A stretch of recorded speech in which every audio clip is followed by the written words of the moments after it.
off, I suppose, first of all, by explaining how things are going to work. So first and foremost, I suppose, thanks to everyone for coming.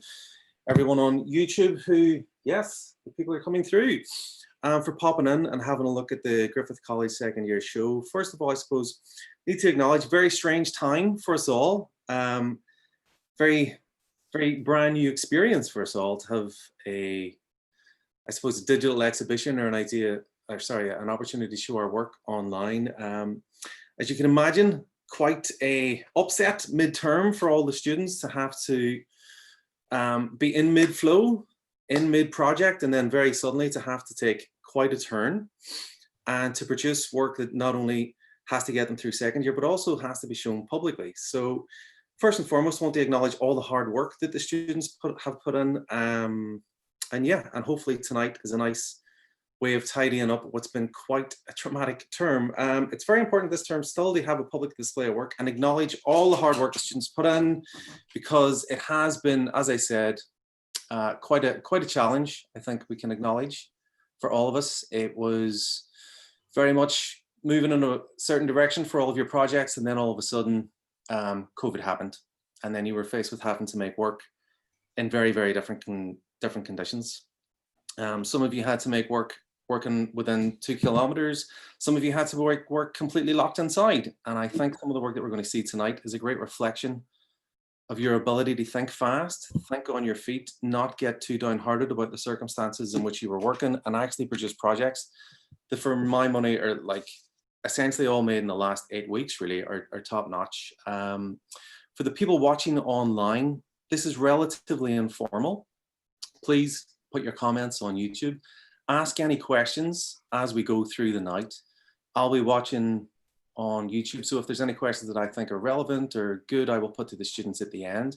Also, don't be afraid to make complimentary comments. You know, these guys have been through the ringer trying to make these projects and get them online and go through the experience of trying to promote and develop a show when, in fact, it had been designed to be on a wall, but now they have to think on their feet and have a show exclusively online. So if you feel like telling them well done, by all means, keep the love coming. Once someone speaks, I will share screen and I will go through their actual work at a pace. So on the YouTube feed, you will see the guys' Zoom class, and we'll have a look at everyone's images. I'll slowly scroll through them, but please feel free to jump onto photoworks.ie, photo-works.ie, and look at the work yourself at your own pace, read the artist statements. The guys aren't going to necessarily go through everything in absolute detail, probably 3 to 5 minutes each, where we'll just let them speak and go through the process of how they made the work and reflect on the process and how it was for themselves. It's nothing overly formal. And if there's a few nerves, please excuse those. It's a first time for everyone. And if there's a few technical hiccups, just bear with us. I'm sure we're all getting very used to Zoom, but as you know, it's still a little bit techy. So with that, we'll just, I suppose we'll make a start, bang on time. And the first person that's going to speak tonight is Spencer. So Spencer, I am going to share screen now and I'm going to bring up your work, but okay. I suppose if you could just tell us a little bit about the project. Sure. So, hi everyone. I hope you're well. I assume there's people there. I can't actually see people. There is. Hello, Mom. Actually, no, she won't be sober. It's 7 o'clock. So, so this is what I'll do is I'll go through just a bit about the work, and then really kind of maybe about the process of how it was made. It's a series of still lives called Made in China. And obviously, we've all been needing kind of quite still lives these days, and these kind of slow, rather kind of ponderous type images came out of that situation. I guess we're all kind of aware of the kind of phrase, you know, made in China and its association with kind of mass production and loss of national manufacturing. And now, of course, it's kind of Trump's Chinese virus outbursts and tweets and so forth. So I made this work with like only items that are made in China. And it came out really, my sister is staying with us during lockdown. Yay. And she works for this display company they do kind of events and things like that, and they've no work. So her boss kind of dumped a load of old displays on her and had her, breaking those up so they could be used in the future. And I was at home here. I didn't really know, my project that I was going to do had been kind of kaput, and I'd spoken to Sinead really about, whether I'd even really carry on, with the rest of the year. So I got all this stuff was in these kind of flowers, fake flowers and things like that. And I quite liked this. My work before has kind of had a lot of that kind of fake material, fake things in it. This kind of camera never lies malarkey, that will believe what we see in photographs. So I started making my kind of these kind of still lives with these flowers and stuff. And I didn't really have any kind of plan of what this project would be, but we're kind of doing homeschooling and everything. So I'd just come up to the attic, kind of up here, to kind of avoid the children.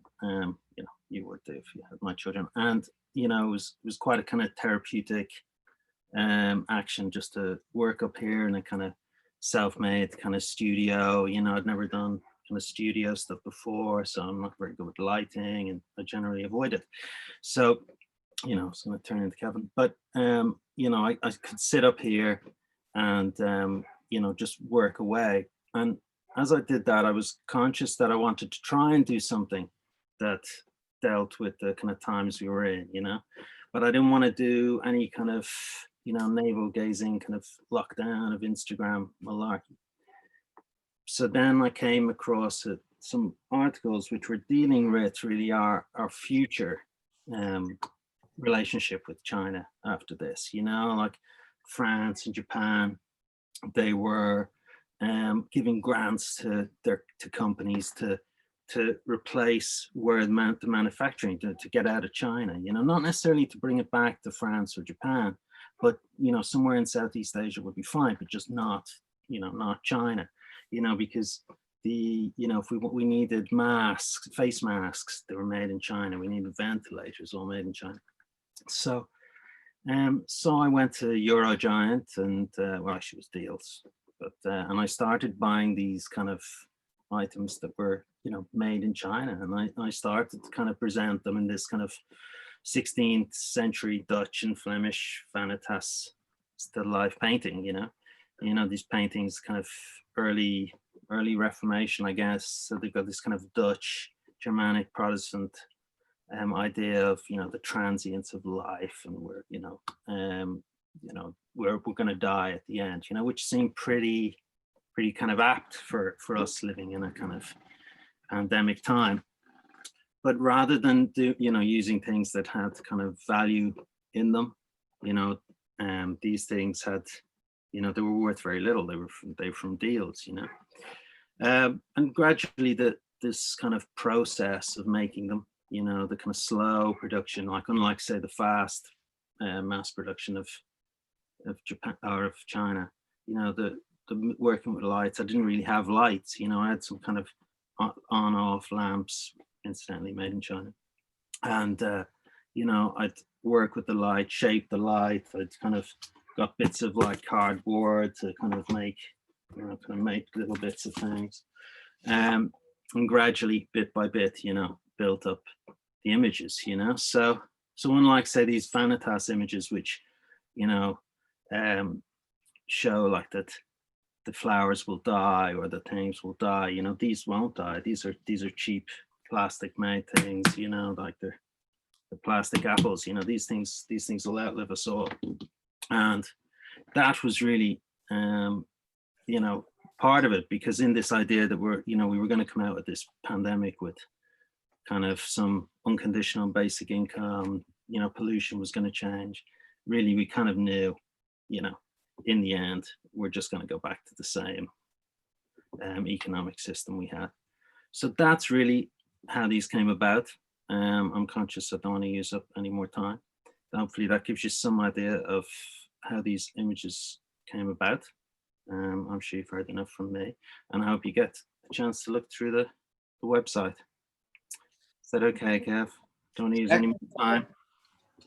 Thank you very much for that. It's very illuminating. I think we really get an idea of what the project's about, and to consider that you made these in your attic space Mm, with, you know, yeah. very rudimentary lighting. I think that has to be commended at the highest level. Like, really, really interesting idea. And again, I think, as we talked about at the beginning, it comes from the circumstances in which we find ourselves, that you've been forced to kind of work in this very tight set of confines, but you've used that very much to your advantage and produced a very interesting and a very beautiful project. Cheers, man. Thanks for Thank you that. very much, Spencer. That's excellent. I don't think we'll do round of applauses just quite yet. We might keep them to the end. I'm going to ask Kate Swift if she's ready to talk us through her project. That'll pop up next. Kate, if you're ready. Hi. So just have myself on mute there. Thanks for sharing that with us, Spencer. That was beautiful images. And I think it's really brilliant and amazing how we've been able to come together and have this online show. Definitely a show with a difference. But it feels like it's been a bit of a year with a difference as well. So we've all experienced this global pandemic over the last few months, and tried to kind of navigate our way through it, both on a personal level and a collective level. It feels like kind of a time where we're separated from the past, not yet integrated into the future, and kind of found ourselves in this in-between liminal space. And for me, it became quite a reflective time. I think for many people it was, actually. And it was just interesting, the parallels in this photographic journey and kind of my own existential journey, which had started but was magnified with what was going on. So I began to look at nature, and particularly nature's response to COVID. And a lot of people spoke about it, you know, just listening and hearing the birds sing again. The world began to breathe a little bit more. Skies cleared, and nature was thriving. And while it was a pause for us, it seemed to be a time when nature just continued undisturbed. So with that became a starting point for this project. And as Kevin said, you know, it was kind of back to the drawing board for a lot of people. And that's not to say that's a bad thing. You know, sometimes you can actually find yourself looking outside the box. And the project title Beyond COVID came about after an initial brainstorm. I then began researching and kind of looking at local and global ecosystems. I came across a natural phenomenon called the red tide in California, which drew parallels with the COVID virus insofar as it's a toxic algae that has devastating effects to marine life. So like Spencer was saying earlier, it's kind of like time did start to slow down a little bit. And it was at that point that I went out with my camera. Guess just began to witness and photograph these moments of still life that were happening all around us. I think many people had that experience as well. It was definitely a surreal time, and that was a word that a lot of people seem to use. You know, it's kind of somewhat unnerving, surreal. And with that, I brought in this red overlay, which kind of signifies threat and danger. So yeah, I continued to go out and photograph and witness the world through this COVID lens. And it was a time where there was a lot of reflection and pause with the work as well, as I kind of started to move from one image to the next and start to see a body of work come together and form together, which was pretty exciting, to be honest, especially during COVID and during a lockdown. This was all done within 2 kilometers as well. Just probably should have said that from the beginning. So I guess, yeah, just to move on a little bit faster, or as our reality started to change and alter, I wanted to start mimicking that with the images. So I digitally altered and manipulated them, started to use double exposure, inverted layers, and obviously had the red color overlay as well. So yeah, so what started as a global collective phenomenon. It became quite a personal piece of work, zeitgeist over time, and something that I hope to continue evolving and working in the future. So I hope you enjoy the images, and thank you for listening. And now I'm going to look forward to sitting back and listening to everybody else's work. Excellent, Kate. Thank you very much. Lots of love coming through on YouTube. Yeah, very stunning images. I agree with that. What I like also is, like, I was thinking about them just today. The repetition, you know, I know you and I kind of spoke about the triptychs and what we think's working there, but there's something about that repetition that reinforces what we've all been going through. And I know when we were making this, when you were making this project, we're kind of talking about edging towards something without maybe making it too much of a plan. And I think what I like about it is that repetition, and that's kind of reinforcing that all of us are stuck in these very strange but somehow repetitive days, that kind of elasticity of time. So the more I look at this, the more I see in it. And I think, you know, for someone who's been studying photography for just 2 years, this is really it's really advanced stuff, and it's to be commended again. Excellent, well done. Thank you. Thank you very much. With that, we will move on to Peter. Peter, when you're ready, if you'd like to give us a few words, that would be much appreciated. Thanks, Kev. Hi, everybody. Thanks for coming along tonight to join us for our show. It's great that we've been able to get something together after all of this. This is my project called On the Waterfront. And it's basically made mainly from Google Earth imagery, which I've combined together, you know, from lots of small screenshots into a larger image to make high-res images of the world's ports. The reason for that was I kind of became interested in, you know, the whole port system as around the world, because it's very, you know, it's not many people think about the ports, and it's often overlooked as a of, you know, it's important to globalization and things like that. All right, Peter, you broke up there from overlooked, so if you just catch us up.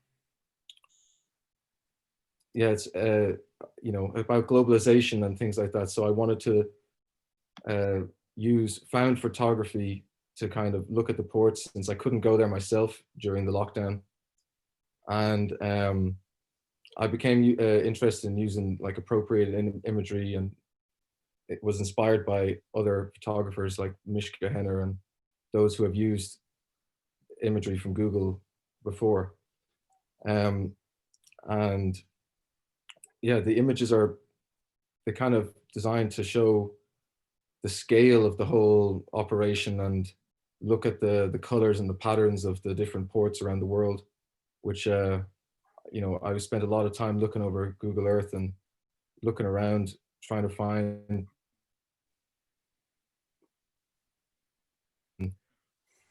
also looking at the relationship between the items that we consume and, you know, their availability to us as a result of all this shipping, which has grown exponentially in the last 50 years. And I think to look at them from above like this is really the best way to appreciate the massive scale of these operations. And, you know, these images, they go along with, there's a lot of statistics to go with them that kind of fill in the blanks and give some insight into what we're looking at here. And that really blew my mind, is that 90% of the items that we consume are shipped on a container from somewhere else on Earth, and more than likely multiple times. So these operations and these shipping yards have grown just to be so large over the years that they've turned into these really strange and abstract areas when viewed from above. And that's not just containers, but also, as we see here, that this is the iron shipments of Australia, from Australia and things like that. I just thought they had this really, you know, symmetrical and colorful view from above, which I thought was very appealing. And yeah, the images were made by taking lots of small screenshots from Google Earth and stitching them together to make a large image. Some of them are made of up to 30 images stitched together so that they very, very large. You know, there's a lot of detail. You can in the full resolution versions, you can see cars and people moving around, which really provides the sense of scale and the sheer like quantity of the containers that are being moved around. Yeah, it's I've learned a lot too in the project. It's been very interesting, and didn't really quite realize the scale of this operation. You know, it's all going on behind the scenes and quite an overlooked industry altogether. And I wanted to find a way to link between the everyday person and these almost alien locations of the shipyards. So that's the idea with these petrol pumps, is to look into in oil shipment, you know, our relationship with that, and how we only go to a petrol pump like this, which where, you know, from nearby where I was in isolation recently, and yet all of this oil is getting shipped around the world, or the ore or the containers, and everything from food to, you know, electronics and hay or scrap. It's all being moved around, and even items that are coming from China are cheaper than an item that's made next door to us, which is very interesting. Okay, excellent, Peter. Thank you very much for that. Again, you know, considering a few weeks ago we were locked in, the ability to look at available imagery, to look at Google Earth and produce a project as big as this that hits on so many themes is very impressive. You know, we'd probably expand it out if we had different working conditions, but I think there's already so much data-driven and research-driven information in this that informs how you actually photograph and how you use appropriated imagery, that there's the beginnings of something very, very impressive here. So well done. Thanks very much for that. I'm going to move on now to Lizzie. Lizzie, if you would like to give us a few words on your project, I will put it up on screen. Thanks, Kevin. Hi, everyone. My name is Lizzie Downs, and thank you for being here tonight. My project title is called Equinoctial Days, A Family in Quarantine. And I suppose my objective with this project was effectively to document a family, my family in this case, in quarantine. So to look at, I suppose, the impact of quarantine on them in terms of, you know, relationships, resilience, resourcefulness, etc. I suppose my approach from the beginning was to have my camera to hand at all times and just to photograph everything and to see what emerged. I negotiated access, but I had a chat with my family at the beginning and they were happy for me to document them. So there was, you know, although this looks like a post shot here of my husband, it wasn't. All of the images were just documentary, basically, and the portraits were my family, you know, as I found them, if you like.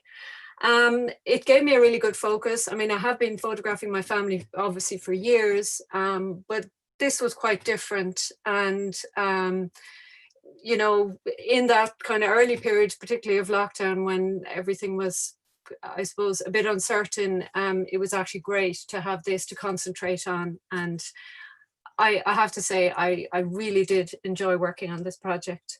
I suppose my intent was to kind of show here with these images is to kind of show the tension between the kind of inevitable maybe weariness, boredom, frustration, and so on, and those kind of shadows cast by quarantine, if you like, and also then on the other hand, the kind of light, nature, hope, optimism on the other.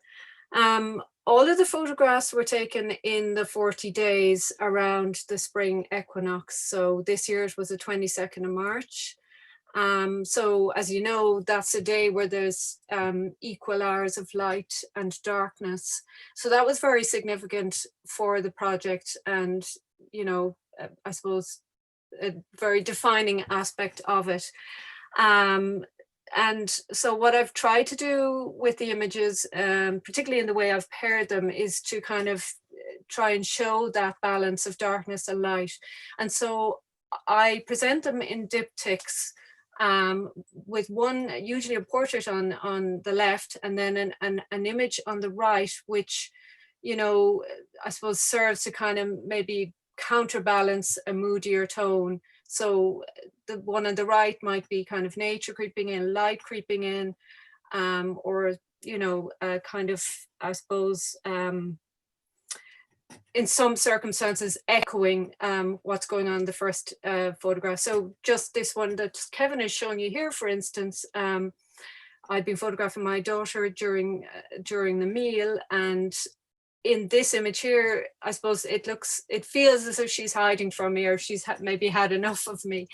And then in the image on the right, which was an image obviously I took on another day, is just through a little hole that is in her door to her bedroom, and there was lovely light coming in through her attic window, and so I just took that photo. But afterwards, obviously, when I paired these, I thought, well, it felt like she's trying to conceal herself from me, and I'm trying to seek her out, and this is her room and her things. And so, yeah, there was something happening there between those two images.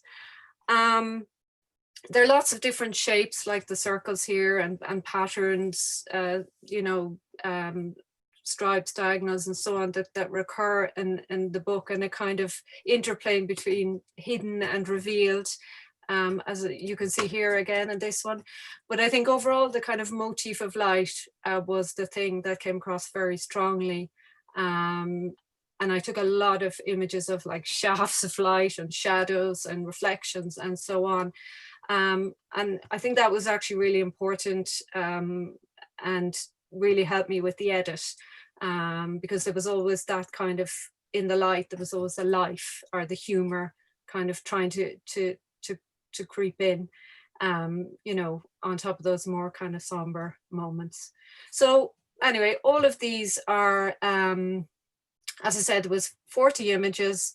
I have the book here, which I was really happy with. So Kevin encouraged me to think about the project in terms of a book from the very beginning. I don't know if you can see this. That really helped me, and it kind of helped me to get a very coherent edit together in terms of the project. Yeah, so that's it. And just to say, this is the first time actually that I've ever shown any pictures of my family publicly or in an online space, and I'm very grateful to them as well for their collaboration on the project. Excellent, thank you very much, Lizzie. Yeah, I mean, it's a lovely project. As we spoke about, there's an intimacy in it that you'll only get as being part of that family, and the closeness of the family unit really comes across. And another project that's been made under very tight conditions, but you've used those conditions to produce something that's really strong and really beautiful. I don't want to negate our friends on YouTube, so just going to give you a little bit of feedback. Lovely images, very well articulated. Great work, Peter. I love how your brain works. You know, that's kind of interesting. Lovely lighting, Spencer, and beautiful images, Kate. So getting lots of love on our people on YouTube. Yeah, so with that, I think we'll tip on. We will ask Karina to talk about her project next. And again, if there's any questions of the actual work, don't be afraid. I think our guys can take it. If there's one or two little things that you'd like to know, feel free to ask. So Karina, if you would. Karina? Hi, yeah. How are you? Hi everyone, thanks for tuning in. My project is called From Within. So it's a collection of photos that have been taken on many trips into the sea. I'm a sea swimmer as well as a photographer. So no two swims are the same, like no two photos are the same. So on calm days, you can come away with silky smooth water reflections, and other days you get a sense of the power and the pull of the water. I was trying to capture these photos to what I love both about swimming and photography, to be able to share with people. Some people don't want to swim in the sea, so this gives me a way to share with them the tranquility of it all. Some people feel that by viewing these photos, they feel that they're out too far or in too deep. Some days I can take the camera and I'll come away with nothing, and some days I come away with some of the best work. I kind of felt that if I didn't concentrate on what I was taking, like, you know, not kind of being concentrating on what I can see through the viewfinder, I kind of came away with the best work. Kind of treat it like the negatives of an old film camera, so you kind of have to wait to check it out on the computer when you get home. So these pictures were all taken on Bray Beach, so it's where I swim throughout the week, over some of lockdown and some before. So yeah. Some lovely images there, Karina. You know, as a man who's afraid of the deep sea, very afraid of the deep sea, they terrify me slightly. As you talk about kind of getting lost in that depth and that darkness. There's some of them like this, what I just look at, and you know, oh, Yeah. they're kind of terrifying. But within that, for those of us that aren't kind of sea swimmers, you're showing us another world, which is really nice. And it's really interesting to hear you're taking it being calming and relaxing and to kind of really enjoy it. Whereas I see it, and there's always a mood and a different color and a different tone in each of the images. And as someone who used to paint, I love that. You know, I love how each day it's the same place, but it always feels different. They're very cinematic, but it's the mood that gets me and the depth of color. And at times, as I say, like I can kind of get lost in them, but it's those simpler ones that kind of terrify me. There's something like the vastness in the middle of nowhereness. Now I'm sure it's probably not that far out, but they become emblematic of bigger themes, and they make one reflect on other ideas. And you know, good work, good art makes you reflect in more than just the surface level. You see more in it. And when I look at this, it might be for a reflective moment for you. For me, it's about much more. But tonight's not about me. I won't go into that. Yeah, no, I think there's a lot of different, like there's some pictures taken at sunrise, some pictures taken in the evening, middle of the day, and no matter what, they were all different. As I say, like some days you came away with nothing but, you know, nothing that I kind of wanted to show, but other days I came away with like amazing stuff. Some days it was like tranquility, it was just like floating along and getting the reflection of the sun. And then those other days you're getting mashed by waves and nearly losing the camera. So yeah, it was all fun. Trying to take photos in the sea can be hard at times because you're trying to keep yourself up, but then you kind of got to roll with the waves and enjoy it as well.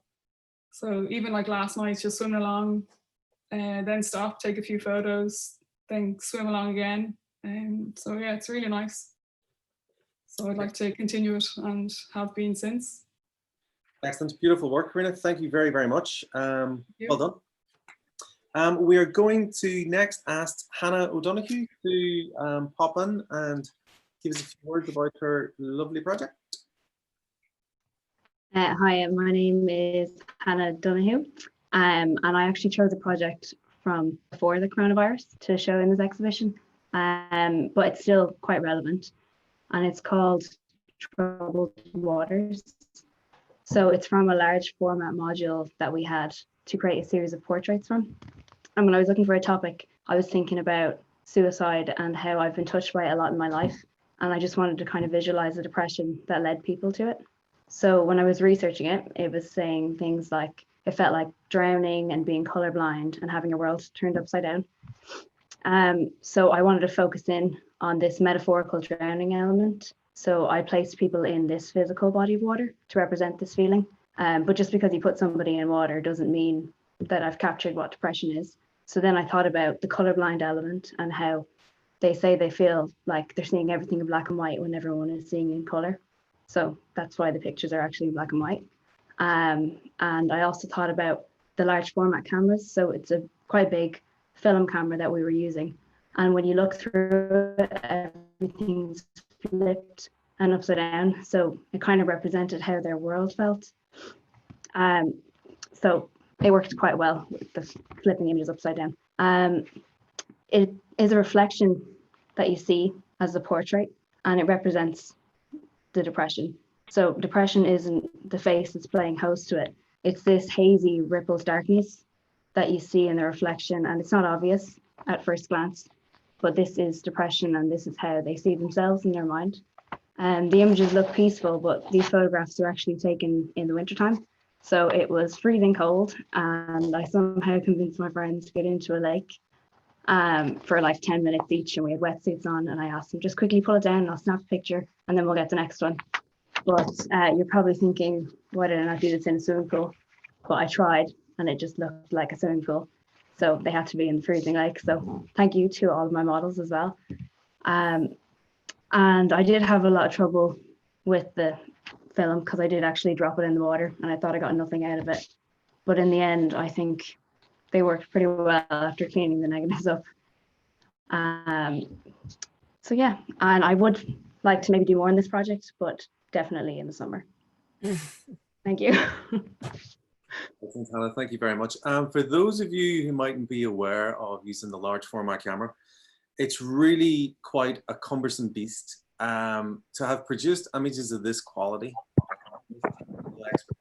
under those conditions, shooting people in water, is just, it's really, really impressive, you know. And it's not just the technical aspects of it, it's the final visualization of it, the rationale behind this project. There's an awful lot going on, you know. At surface level there's an image and there's a reflection, but hearing you speak about it and knowing how much more there is, it really gives it depth. You know, as much as the surface image is beautiful, there's way more to it than that, and that really elevates the material. And another really, really impressive project. I'm just going to point out at this stage, all these guys are still only second year. You know, it's genuinely impressive. Thank you very much, Hannah. Well done. Now we're going to move on to Huang. Huang, if will be joining us from Vietnam. Are you there?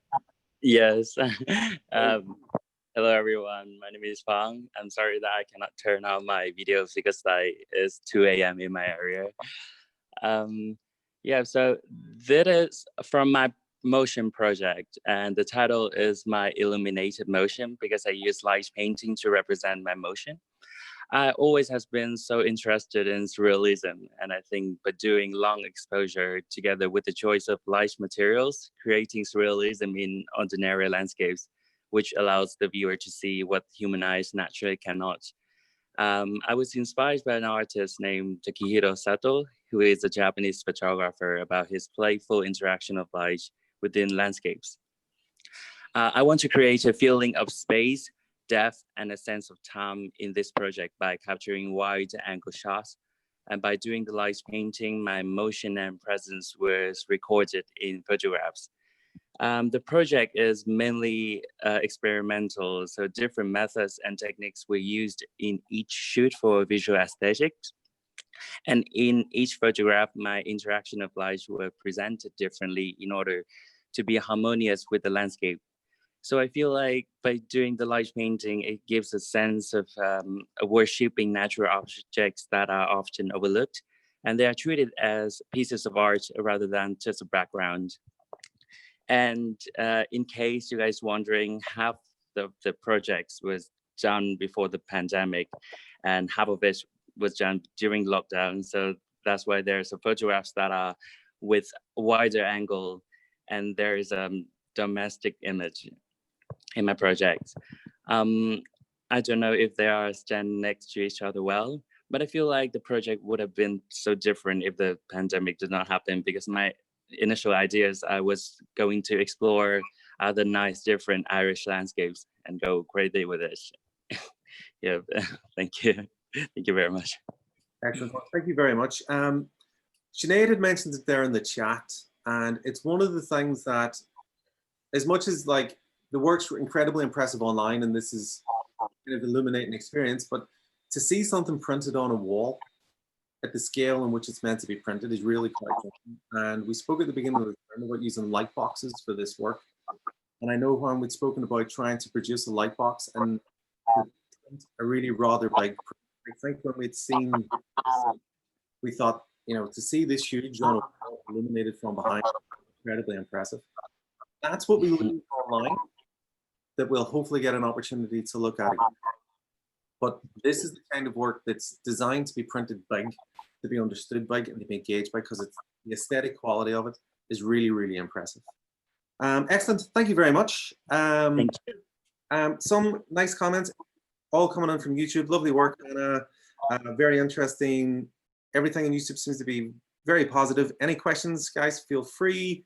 With that, we are going to move over to Maud. Are you with us, Maud? I am. How Hi. are you? Thank you for anyone who's tuning in.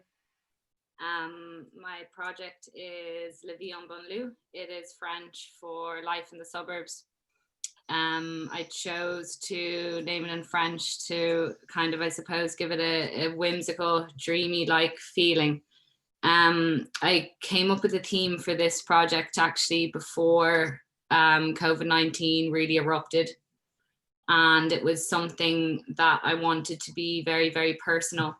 I made the decision that I wanted to kind of create an intimate body of work that was personal to me, but that the viewer could resonate with and connect with. I began shooting, kind of experimenting with self-portraits with me and my partner, and really relying on natural light and just kind of focusing on the beauty in the mundane. I first started creating it before the COVID, and then COVID came, and all of a sudden I thought, what am I going to do?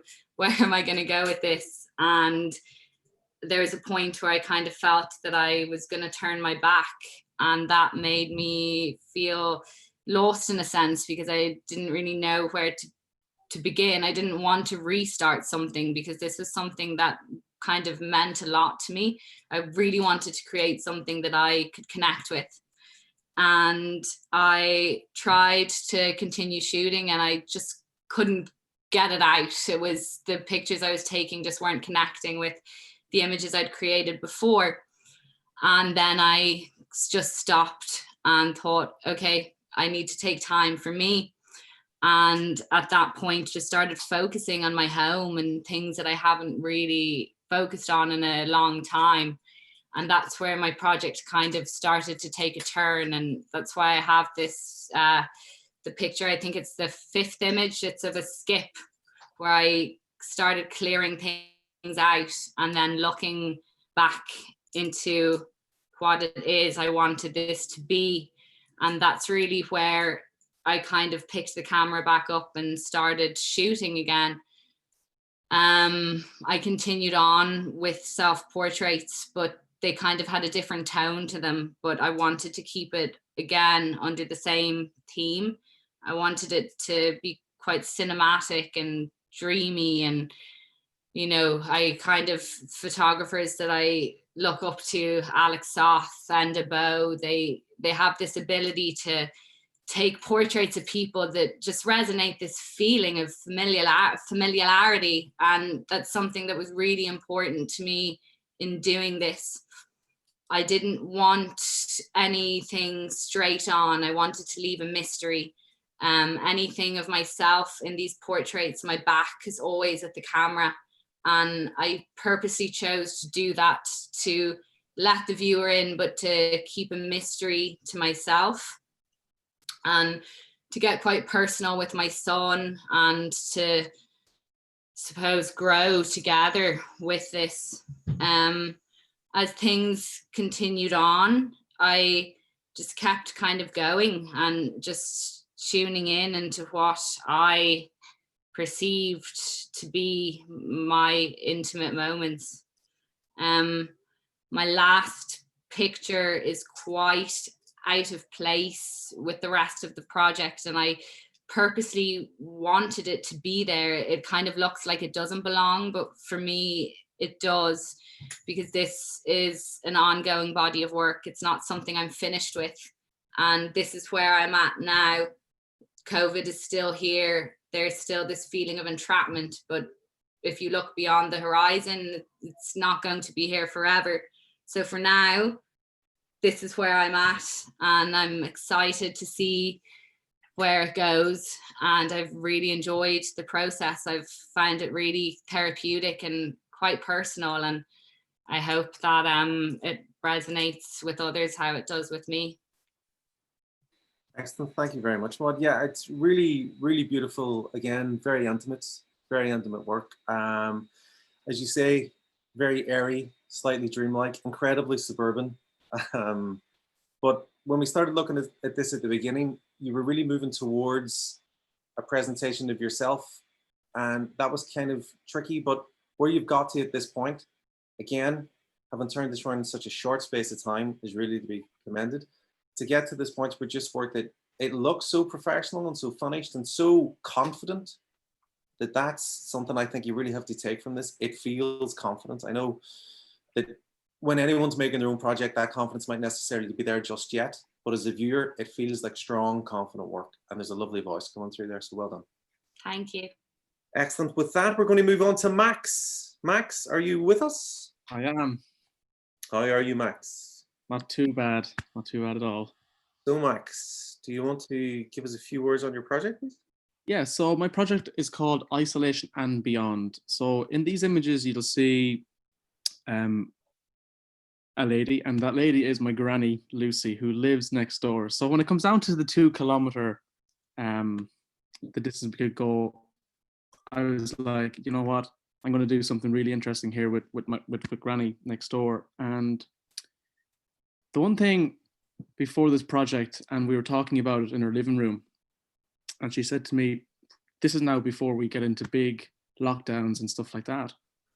And she says, Max, she said, Max, my mum was always talking about the Spanish flu because she lived during the Spanish flu at the time. And Granny here that you're seeing, she, didn't care. She didn't want to know what it was.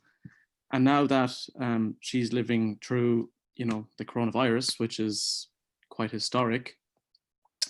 So yeah, I wanted to photograph my granny, especially during this difficult time, because I think that, that she's a very active 87-year-old. Well, she's going to be 87 in July, I should say. But she's very active. She's always out.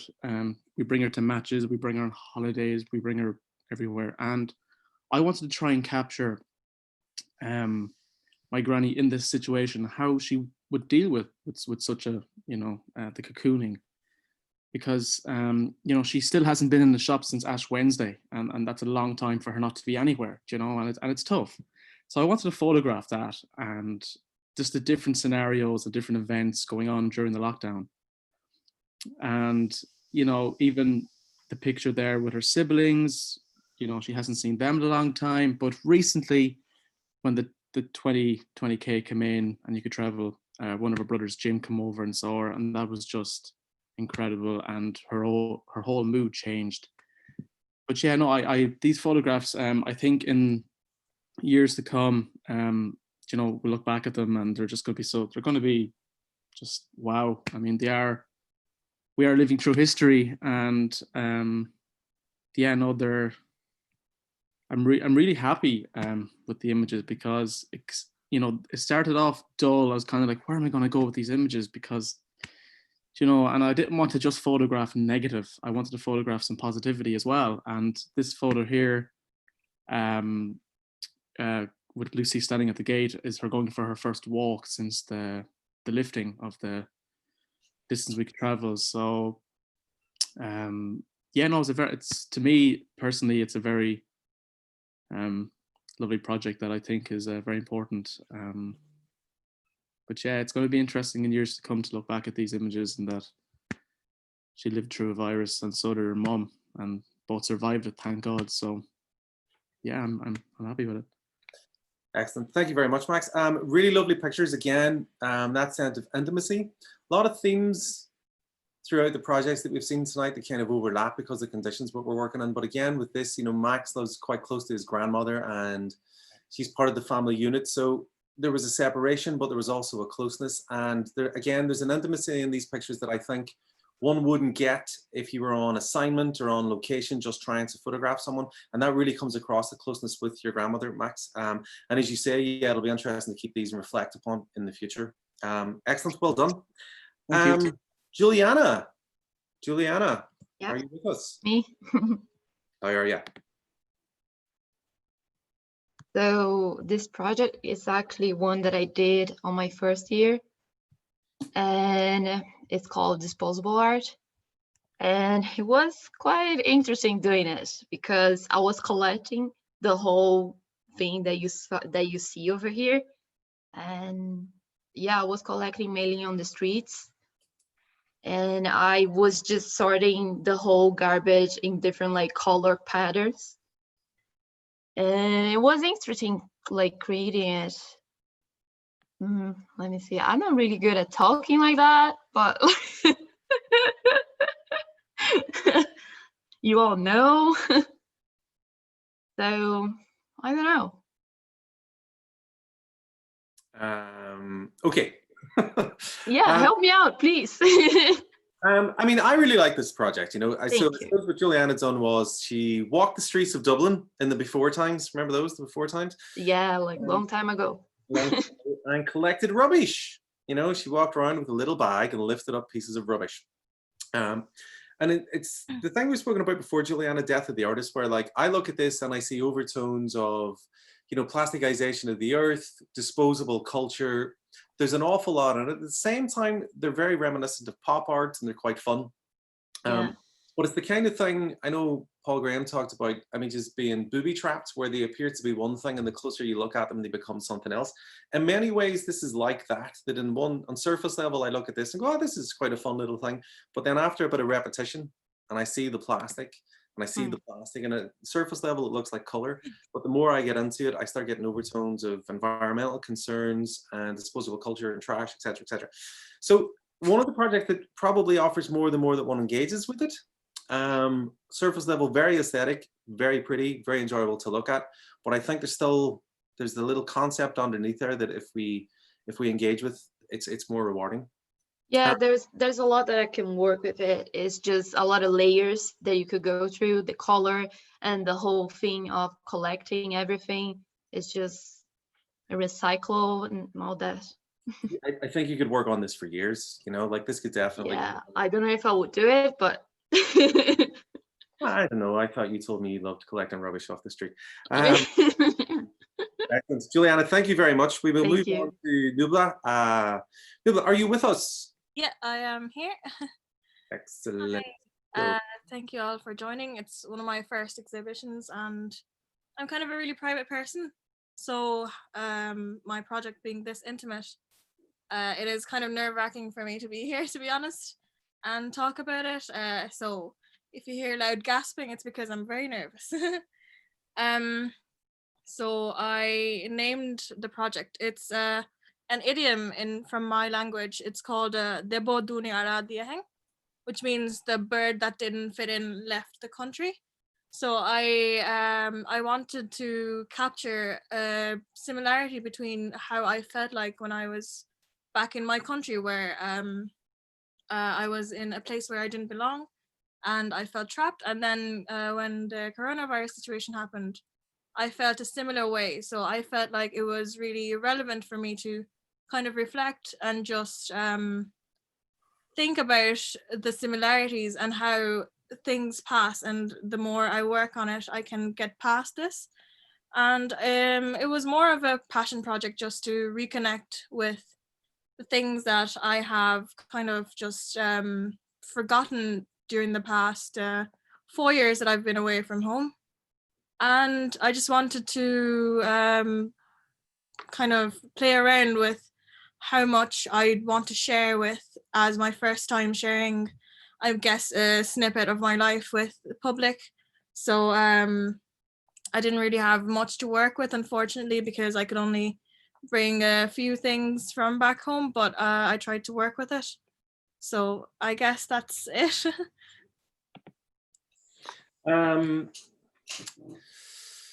You done? Yeah. This, like, for those of you who've read the artist statement, this is incredibly mature work. You know, it's very well developed. It's very well thought through, and it's incredibly brave. That's, I think, the first thing we have to point out. Like, there's so much going on here, and there's so much to the backstory. And I think the title that you settled on at the end is perfect. It's absolutely perfect. It sums up exactly the entire experience, your entire backstory, the bravery to move away on your own, to make that break with family for so many complicated reasons, and to use those images, those souvenirs that you've brought with you, to kind of to turn them into something that's reflective, both personally, but also to an audience that tells a story. Again, brave and very mature. I hope everyone gets a chance to read the artist statement at the beginning of this. It really contextualizes the work. Without it, they may seem like little tokens and mementos, but there's so much more to this. I know that we said that you feel that this is finished, is where at this point, I don't think it is. I think this is going to grow. And I think the audio pieces that we spoke about may actually come in, but that's perhaps for another day. I think when I say I'm finished, it means I've shared enough for now. Okay. Fair enough. But so much to it, so simply presented. And the two halves that you have with the actual objects and the relatively simple, just pictorial representations of those, that juxtapose with the images from the beginning, which are so emotive. It's again, very, very strong and very brave. Thank you. Thank you very much. Excellent. Thank you very much. Sarah Navin. Is Sarah here? Her internet has been dropping in and out, and I can't see the names anymore. So we'll pop on. Haley, are you there for now? I am here. I wasn't expecting this, so forgive me if I'm a little bit nervous, bit of Dutch courage. So I'm just going to quickly discuss my project, which is called Life Within the Shadows. My project is a very personal and quiet documentation of the last 3 months that we've spent at home since lockdown. And the project really features like myself, my partner, and our dog Licky. I started to make the work very early on in lockdown. As Kevin explained at the start of the call, we all had ideas for projects that were already in transit, and then COVID came and everything just changed. So the whole plan had to change. There was actually a period at the beginning of 14 days where I was in isolation myself because I was quite unwell. And, you know, Kevin was saying to me at the time, just have a look around you, you know, have a look at your surroundings and just document it and, you know, see what comes of it. I think at the time I thought to myself, is he for real? Like, there's nothing here to document, you know, because we were just spending so much time at home. But it began to be like a little bit of a ritual for me, taking images of myself and my partner and the daily life. It was starting to feel very, you know, lethargic and very restricted, as everybody has obviously gone through with this lockdown. I began to observe the various times a day where light was entering and leaving the room. I kind of felt like the casting shadows were an indication of time passing us by. And the project really progressed then after I came out of isolation. Myself and my partner were both starting to work from home. We already live in quite a small, restricted place, and this became even smaller, quite challenging. You know, the home space became quite cross-functional, and living with conditions felt quite stifling at times. So the process of actually making the images, I began to use the technique of just underexposing quite heavily to expose the highlights and deepen the shadows within the images. I kind of felt that this, along with the sheer negative space that you might see in some of the images, this was purposeful because I really wanted to like visually translate the mood that was being felt here at home. The work as a whole, it is really based around the concept of solitude, reflection, and really just as humans, how we manage to adapt when we're faced with such change, which I think we all have done.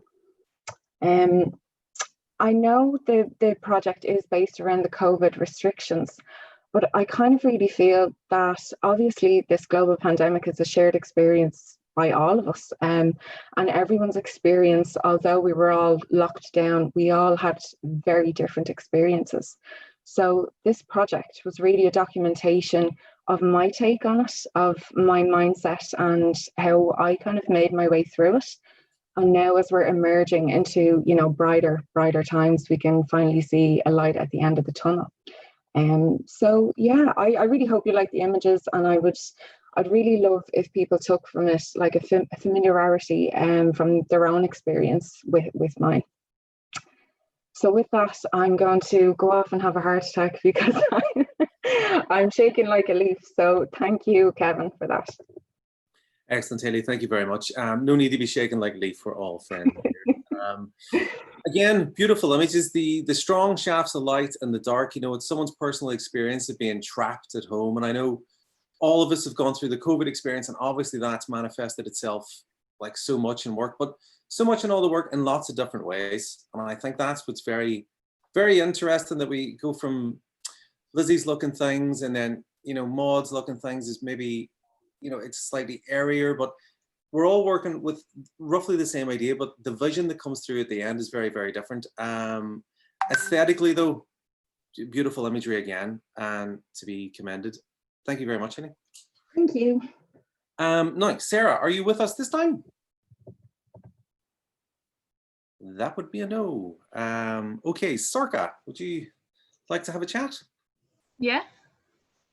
We will just pull up your work. So if you want to tell us about this project. So this project is called Frozen in Time. And with these images, I hope to instill a sense of nostalgia in the viewer and give them a chance to look back at the happy memories of their own childhood. And I shot this project all in my backyard during quarantine because I couldn't go very far. And all the toys themselves are broken or on their last legs. And we still haven't thrown them out. There's no talk of throwing them out. And I think it's just because we still have such a strong emotional connection to them. And we just don't want to get rid of it yet. It's like our last link to my childhood, which is why the thoughts never even occurred to me to throw them out, because I mean they're kind of disgusting at this point, but we still have them. So yeah, that's kind of it, really. Sorry, this is your backyard. Yeah. And you keep these objects there. Yeah, kind of like a shrine, I guess. So you can make a photographic project out of them someday. Yeah, must have had it in my mind somewhere. Lovely images. Again, being forced to work under the 2K and having to work under tight conditions. A very aesthetically driven, very, very nice project. Well done. Thank you. Madison, are you with us? I am when I unmute myself. I just want to say to everyone that all your work is so beautiful, and I feel really honored to be in a class with you guys, and you've just done amazing work being under such constricted conditions, and it's amazing what we've done. So with that being said, I'll discuss my own work. So this project came about, as with everyone, we were very constricted in what we could do. We could only travel in a 2-kilometer radius. And I originally grew up in Colorado. And the last 4 years of my life, I've been moving back and forth between coming to Europe and going back home. And I've always felt like I've had 2 homes, and it's very hard to kind of split my emotions between 2 places, my memories. So this work is kind of an ode to the feelings of nostalgia I have for both places and the beautiful memories that I've made. So they're collage-based images using imagery I took during isolation in Ireland, where I was, and also old images that I'd taken in Colorado. And I was really inspired by Sean Hillen, who Kevin told me about, who's a Irish collage artist, and he makes these really beautiful, whimsical pieces. And I kind of wanted to bring that feeling into my work. I didn't want any of the heaviness that I was feeling in lockdown to transfer into my work. I wanted it to be cathartic and a way for me to communicate more of my happy memories instead of diving into darker places. So I was really happy with how it turned out and how the colors communicated together, and this kind of feeling of more so an old memories, old nostalgia. So that's kind of the basis of the work. Oh, and the title was or is 2 kilometers and 4,654 miles, because when I was in lockdown, obviously we could only travel in a 2-kilometer radius, but it's 4,654 miles for me to travel home from where I was. So I was kind of had that on my mind of I can't travel home for the first time, and it would take that much distance for me to reach it. So that's my project. Excellent, Madison. Thank you very much. I really like this. I know we spoke about trying to refine the cut and make it feel slightly more real, but I think the jagged cut and the fact that it makes it, you know, you're not trying to do a beautiful Photoshop where we stitch them together. That's actually working. You know, we know that they're slightly that they are artificial and they are collages, so there is 2 different elements going on, and that really gets to the heart of the idea. They are all really rather pleasant as well. That hadn't occurred to me before, that rather than be negative and dwell on the COVID thing, I mean, this image that we have on screens, lovely, you know, a very positive, and there's a nice sense of light always coming through them as well. No, very strong stuff again. You can definitely see the Sean Hillen influence, which is no bad thing at this stage. We can maybe push that a little further as we move on to the final years, but like slightly surrealist as well. And the idea of the 2 different places definitely comes across. So excellent work, well done. Thank you. Thank you very much. Just to pop back to our friends on YouTube, lots of very positive feedback. Lots of people loving the nostalgia of your work, Sorka. Just so much positive feedback between the artist statement, what the work's actually about. Well done, Haley, fantastic, beautiful use of light. Really get the sense of the home space. With that, unless Sarah Navin, are you there? Can you speak? I am. Hello. Ah, hurrah. I know. I apologies. I have terrible internet here in the countryside. Quite okay. Sarah's going to be our last, and then we'll have a kind of wrap up. So last and luckiest, Sarah, if you would. Thank you. Congratulations to everyone on some amazing work, especially those working under pressure during the lockdown. This body of work has been ongoing for the last few years now.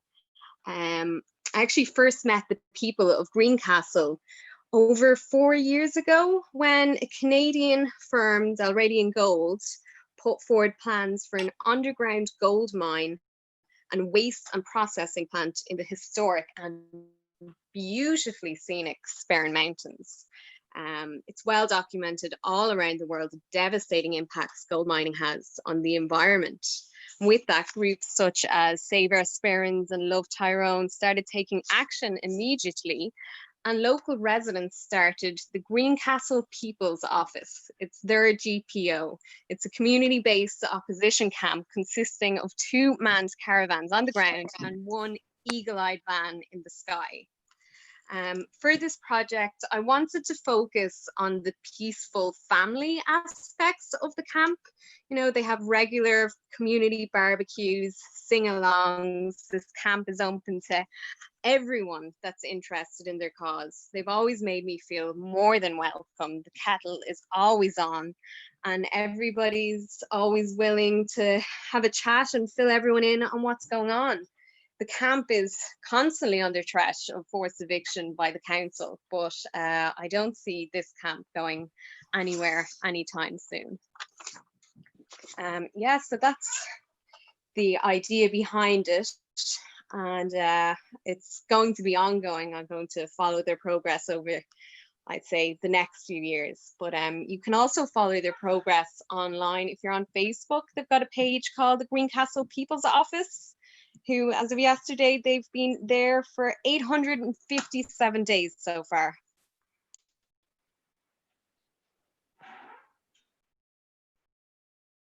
Excellent, Sarah, thank you very much. Puts me very much in mind of Chris Killip and the Sea Coal project, where he actually went and stayed with people in the northeast of England who dug sea coal out of the sea. Again, a very intimate project. You can feel you're very much at ease with the people. A really lovely documentary. Some gorgeous shots. Like, that's just so nice. And where's, like, I just love this. You know, there's so much going on there with the caravan and the trees and the guy with the bagpipes. You really get a sense of the place without feeling like it's just voyeuristic or photojournalistic. You just document, you know, there's a nice engagement with the actual people as if one's just standing around. Beautiful, well done. Because that's, we've pretty much, you know, I know it's been quick. We're just conscious of, you know, not keeping people for too long and just letting the, you know, not putting the students under too much pressure to speak for too long. But if Sinead Murphy is on the line, and she wanted to say a few words, that would be very welcome. Are you with us, Sinead? I am here. Excellent. So this is course chair, Sinead Murphy. I'm just going to ask her to say a few words about all the dedicated work of our students. Well, first of all, I just want to say congratulations. Every year, PhotoWorks is one of my favorite exhibitions because I get to just jump in at the busiest time of year when I'm involved, but more so with the graduate show. And Kevin just does an amazing job, and I turn up, and it's like my lovely surprise at this time of year. And this year has just been obviously very strange and very even more so incredible for everyone. So I wanted to just say congratulations. I'm just incredibly proud, and I just think the work is brilliant and it's so strong. Just actually awestruck, and the feedback from everybody when the site went live not so long ago has just been incredible. You know, we don't normally ask you to speak at the exhibition, so we've asked so much of you this term, and I just wanted to acknowledge that. You had a choice. You could have put your tools down and you didn't. And we asked you to turn up and show up. And if you were willing to do that, we'd support you and we'd do anything we could to keep the show on the road. And that's what happened. And to see the quality of the work and the strength of the work and how much you've all dug deep, I'm just so incredibly proud of you all. And I just think it's absolutely brilliant. To make good work requires dedication and talent and time, and COVID did something really strange and skewed time for all of us. And also, you know, for all colleges all around the world, it was a difficult time, and we've all experienced difficulties in different ways. But for a practical course, a creative course, it presented even more difficulties, and no more so than it took your resources away from you, but also it took one another away from you because you all work so closely together. So we had to find ways to still work closely whilst working in a two-dimensional manner and really dig deep. So I just wanted to commend all of you on that and just say that from the whole of the photography department, we're just immensely proud of you. I had chatted to Kate a few weeks ago about the opportunity, the possibilities of this work, and don't think for any moment that it can't be printed, it can't be displayed down the line. This is just where we're at right now, and it serves as an incredible online archive. And it's a really interesting way to have presented the work this evening. And you've a lot of viewers have logged in to see that. So I wanted to say thank you to everybody who's logged in this evening as well. And for all the amazing comments. It means so much to all of the students and to all of us to see how many people are engaged. And lastly, without the students, we don't have a course. Without all of you producing work, there's nothing. And every year we do what we do to kind of guide you and support you. But this year, and Kevin always just works so incredibly hard, but this year I just want everyone to just virtually clap and cheers and toast Kevin, because this would not have happened. What you're seeing here today would not have happened. I also think maybe he might have a career in television because he's an incredible MC and he has just done an absolutely brilliant job all the way through this semester. He always does a good job, and the sort of pleasure on my part is to be able to just slide in, because I know Kevin has everything in hand And that's just incredible to say that about one of your colleagues, that I just know he has it. We keep in touch, we work really closely, but he's just done an incredible job. And I know he's put in a lot of hours and a lot of time, and it's been so, so difficult for everybody. So I just wanted to acknowledge the work that he has done, because without him, you know, a lot of the projects just wouldn't have happened because people were experiencing so many difficulties, and how hard it was on everybody. So it's been an honor. And I just wanted to say as well, you know, people often say, oh, anybody can do photography, and what camera are you using, what lens are you using? But you've gone to show that actually you need talent and you need that creativity, because everything was stripped away from you. And we literally, as I said to Hayley in one of the comments earlier on, you were forced into a corner, and not everybody can produce something and deal with something when they have virtually nothing to work with. And you've still all made these incredible projects, really engaging, really important projects, and fantastic archives. So congratulations. I'm so, so proud of you all. And there's just so much talent there. And again, thank you so, so much to Kevin. You are the fantastic Mr. Fox. And cheers, cheers, everybody. Well done. Thank you, Kevin.